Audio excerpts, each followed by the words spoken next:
पर हमारी नजर बनी हुई है। बहुत बहुत शुक्रिया आपका तमाम तफसीलात के लिए।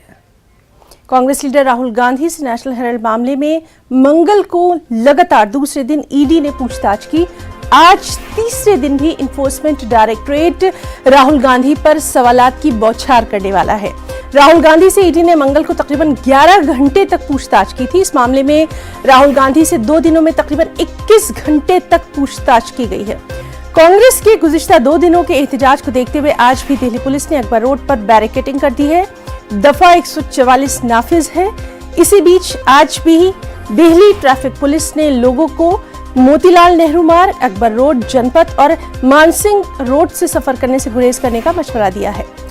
ट्रैफिक पुलिस के मुताबिक, यानी ट्रैफिक पुलिस की जो एडवाइजरी है उसके मुताबिक खुसूसी इंतजाम के तहत सुबह 7 बजे से दोपहर 12 बजे तक इन सड़कों पर नकलो हरकत मुमकिन नहीं है।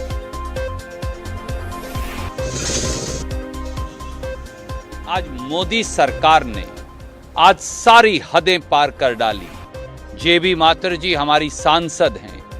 जिस प्रकार से उन्हें सड़क पर घसीटा, वो भी पुरुष कांस्टेबल्स ने, जिस प्रकार से उन्हें लातों से मारा गया, जिस प्रकार से उन्हें चोट पहुंचाई गई और जिस प्रकार से उन्हें घसीट कर बस में डाला गया, आज पूरा देश शर्मसार हुआ होगा।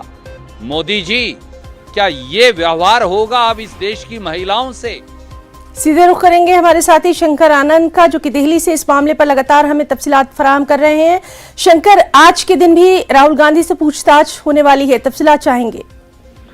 आज फिर से 11 बजे उनको राहुल गांधी को आज पूछताछ के लिए प्रवर्तन निदेशालय यानी कि ईडी के मुख्यालय में आज बुलाया गया है और आज फिर से पूछताछ होगी। जिस तरह से नेशनल हेराल्ड का मसला, यंग इंडियन लिमिटेड का मसला है, इस मामले पे आज तीसरे दिन लगातार पूछताछ होगी। हालांकि कल भी देर रात में तकरीबन 11:45 पे राहुल गांधी ईडी मुख्यालय से निकले और परसों भी रात में 11:20 पे निकले थे। तो तकरीबन कल 10 से 11 घंटे की पूछताछ कल भी हुई है और परसों भी देखा जाए तकरीबन 10 घंटा पूछताछ हुई है। और जिस तरह से पूछताछ का दायरा बढ़ता जा रहा है, उसमें से कई उनसे जो पूछताछ का जो घंटे हैं वो बढ़ते जा रहे हैं।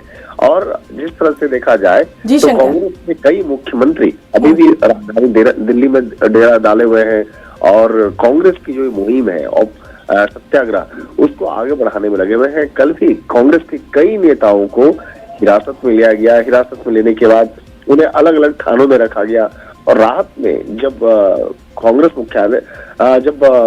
कांग्रेस प्रमुख राहुल गांधी जब ईडी मुख्यालय से निकले हैं, उसके बाद ही नेताओं को छोड़ा गया।